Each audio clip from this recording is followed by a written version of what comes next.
ang kilos protesta sa pamamagitan ng White Ribbon Walk Against Corruption ng Tindig Pilipinas Coalition upang hinging mapanagot ang mga nasa likod ng katiwalian sa gitna ng mga pagkamatay dahil sa bahang idinulot ng mga guni-guning flood control projects. Pinangunahan ito ng August 21 Movement, Akbayan, Liberal Party, Magdalo Members at Makati Villages Council.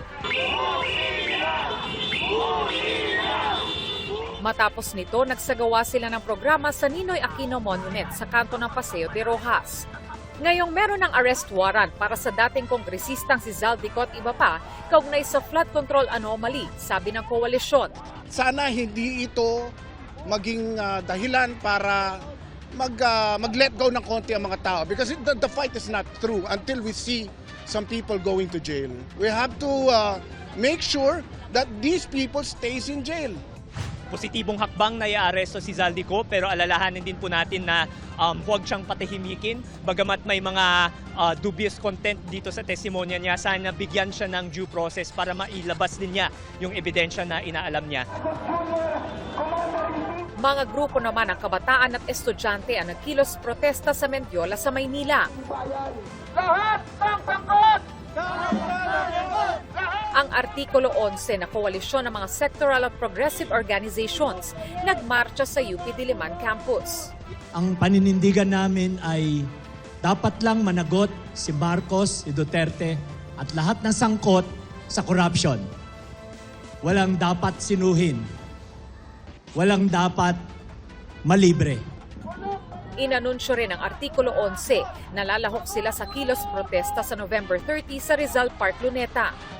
Samantala, inilunsad naman ng Catholic Advocates for Responsible Electorate ang Prayer Warriors Against Corruption campaign na layong hikayatin ang mga mananampalatayang Katoliko na ipagdasal ang ating bansa. Aside from going out in the streets, shouting and condemning officials, government officials who have really committed should we say, abuses and corruption against the government, we would also want to encourage our people that we should be prayerful, that we are asking the blessings of the Almighty God, and of course, particularly the Blessed Mother, who has always been victorious when it comes to battle against corruption. Hinikayat din ang mga prayer warriors na gawin ang 9 o'clock habit na pagdarasal. Pati ang grupo ng mga negosyante naghahanap na rin ng sagot kung kailan kaya may mapapanagot. Let the law takes its course, but they have to keep in mind that the public are looking at the results. There must be some finality.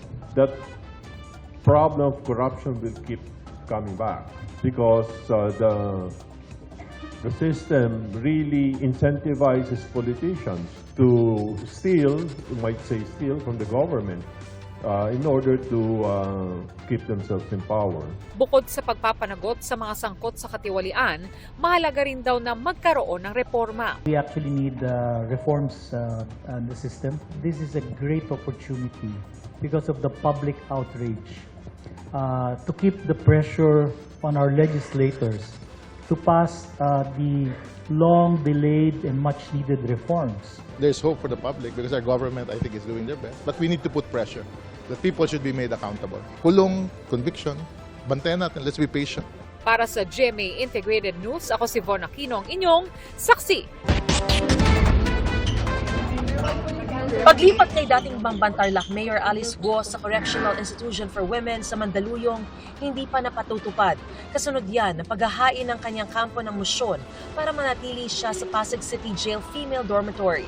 Sa November 26, nakatakda ang pagdinig kaugnay nito. Iniutos ng korte na ilipat sa correctional si Guo matapos siyang masentensyahan kahapon ng habang buhay na pagkakakulong dahil sa kasong qualified trafficking of persons.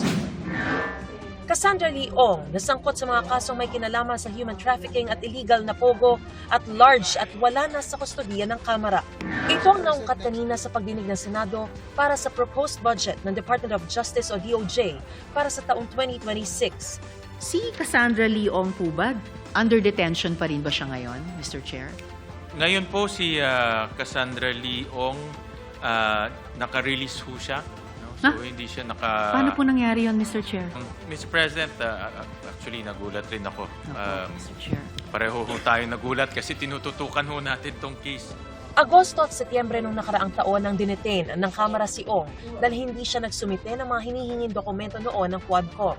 Pero nakalaya siya noong Disyembre matapos alisin ng komite ang contempt order laban sa kanya dahil sa kanyang medical condition.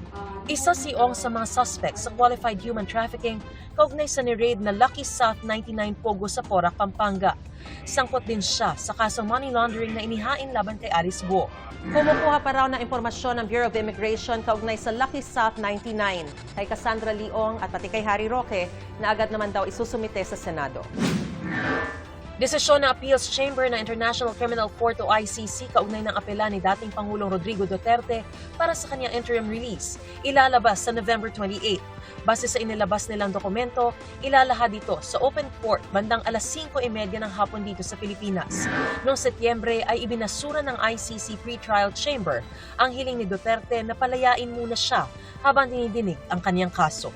Para sa GMA Integrated News, ako si Mariz Umali ang inyong saksi. Inilunsad ng DICT ang Oplan Paskong Sigurado. Ito po ay para makaiwas sa scam ang publiko ngayong malapit na ang holiday season. Saksi si Maki Pulido. Mula sa unang linggo ng Disyembre hanggang sa bagong taon, mag-ingat dahil ito raw ang peak ng online scam ayon sa DICT. Gamit ang datos mula sa Bangko Sentral ng Pilipinas, sabi ng DICT noong 2024 sa 6 na bilyong pisong kabuang halaga na nalimas dahil sa mga online scam. 4 na bilyon dito na online scam sa panahon ng Pasko. Kasama na dyan yung may deepfake ka, meron kang yung magte-text ka na nanalo ka pero hindi ka nanalo, yung makukuha yung deposit mo.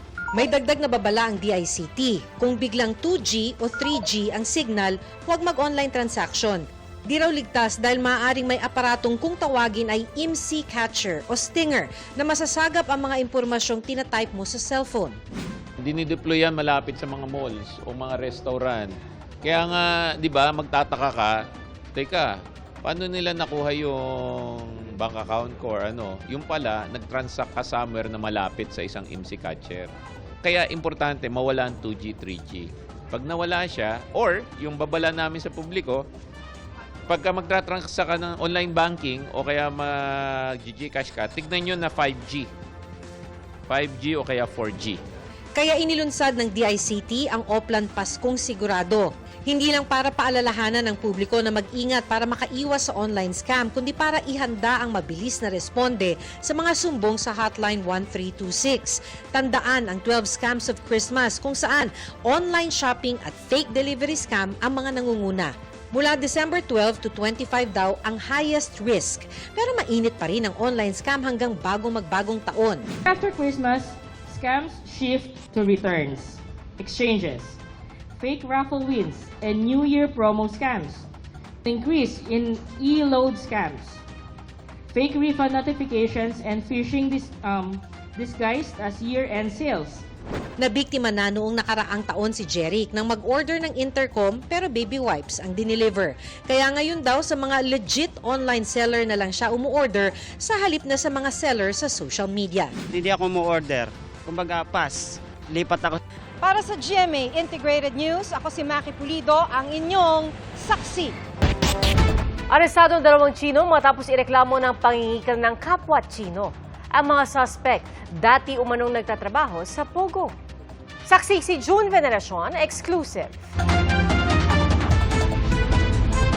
Walang kamalay-malay ang Chinese national na naka-shorts at green na t-shirt na may papalapit sa kanyang mga pulis. No. Back. Where police? Hey. No. Give me the bag. No.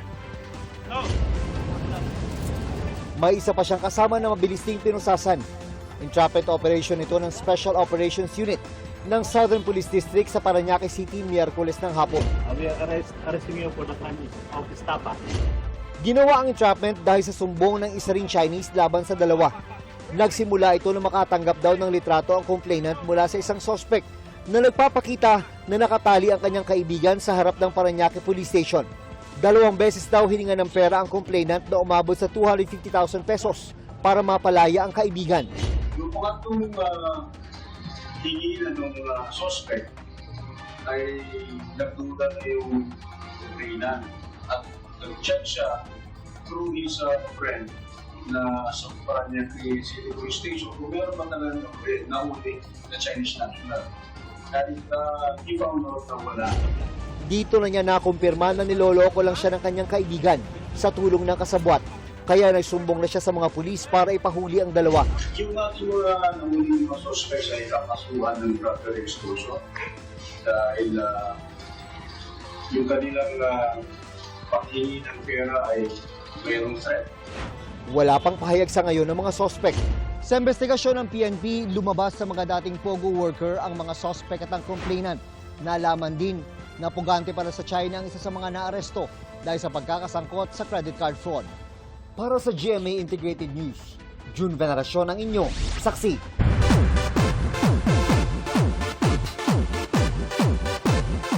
Panalo pa rin sa puso ng mga Pinoy si Atisa Manalo matapos itanghal na third runner-up sa Miss Universe 2025. Naiuwi naman na pambato ng Mexico ang corona.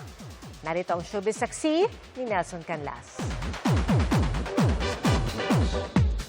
Manindigan at maging totoo sa sarili ang highlight ng naging sagot ni Miss Universe Mexico Fatima Bosch sa final Q&A na paano niya gagamitin ang kanyang plataforma para mang-empower ng mga batang babae. Miss Universe is Mexico! Ang sagot na yan ng 25-year-old beauty queen nagdala sa kanya sa 74th crown ng Miss Universe.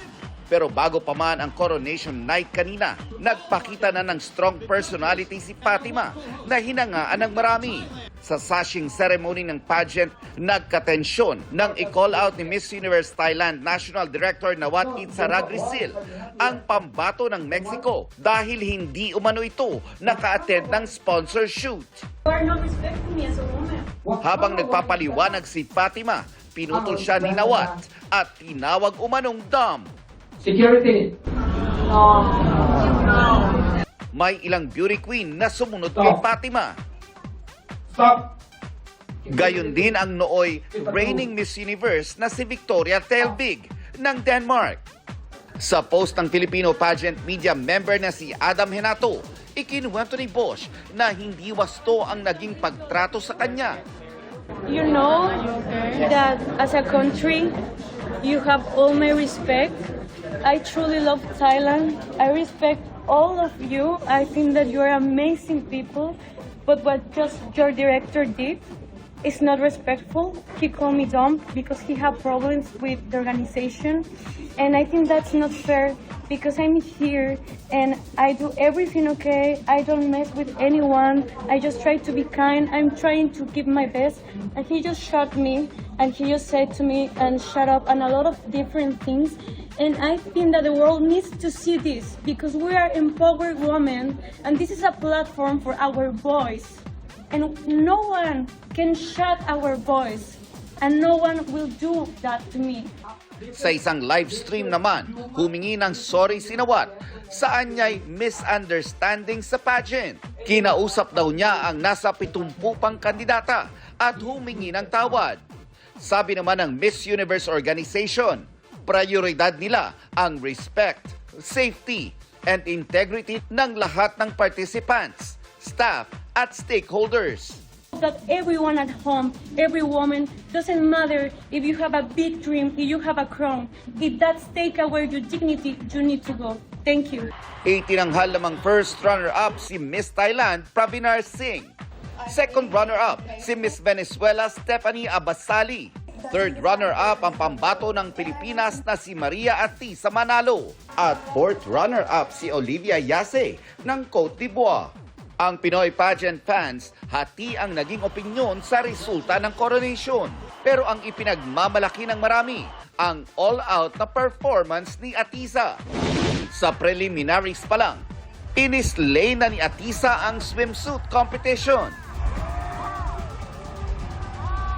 national costume,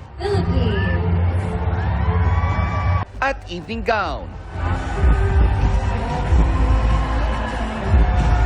Wala na nga raw know when to peak energy dahil hanggang coronation nagbigay ng magandang laban si Atisa.